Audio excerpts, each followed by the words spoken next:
Hey everybody, KC here. So Fortune has an interview with Whole Foods CEO Jason Buechel, in which he addresses the whole issue of PTO, paid time off. And one of the things that he's done since taking over as CEO is he's changed a policy that Whole Foods used to have, which allowed team members who did not use their PTO to cash those hours in and get paid for the hours they weren't taking. Now they don't want employees to do that. They put a cap on how many hours PTO hours they can bank, and they really want to push people to take their PTO. He says, listen, this forces people to make sure they're taking the PTO and ultimately having a great work-life balance. He goes, I highly prioritize PTO. So I use all of my allocation each year. And he says he wants to be a positive example for his employees. And listen, I'm sure he'd like his employees to have a great work-life balance. I'm sure he'd like his employees to have the same kind of work-life balance that he has. And listen, the fact of the matter is, Fortune says, skimping on PTO, it's a national trend. A 2023 survey by Calendar Labs found that 80% of employees felt guilty about taking PTO, and 38% of U.S. workers did not use all their time off. And Buechel, he talks about how he uses all of his time, whether it's time in the office, to make sure there's a good work-life balance. He says he skims through his email inbox, and then he goes for a morning run of between 5 or 6 miles. And he's in fact run 6 marathons. He finishes his workouts with a smoothie breakfast consisting of mushrooms. It's vegan and vanilla protein powder, plus oatmeal, bananas, peanut butter, and chia seeds.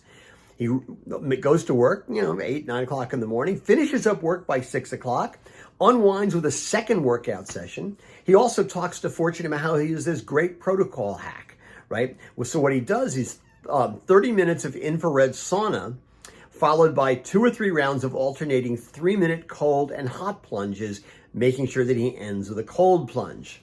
And that sounds really, really wonderful. But sometimes I think, that discretion is maybe the better tack, especially by CEOs who live these kinds of privileged lives. I'm sure there are Whole Foods employees, especially in the stores, who would feel lucky if they could squeeze in 1 2-mile run a day. They don't have time to go to the gym, much less have the time or access for alternating hot and cold plunges or a infrared sauna. And I'm not saying he shouldn't do these things. I just think you have to just be careful about how he presents them to Fortune magazine and then therefore to the world. Listen, the thing is, I spent a lot of time over the past 40 years hanging out with retail CEOs.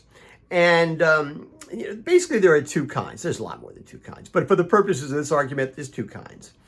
And I've been with both of them. And there's one kind who, when they take you to look up their stores, man, they're driving a luxury car that's as big as a yacht, and they park it really, really close to the front of the store because they want people to know they're there.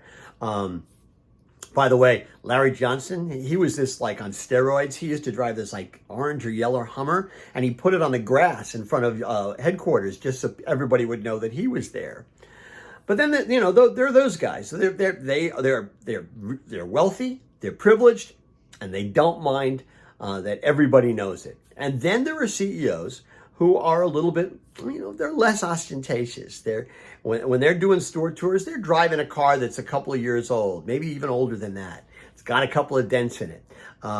They do not want to be perceived as better than the people who are working in the stores. They're trying to do their best to shrink, right, the distance between them and their store employees, whether it's a part-time person or it's the guy who's the store manager.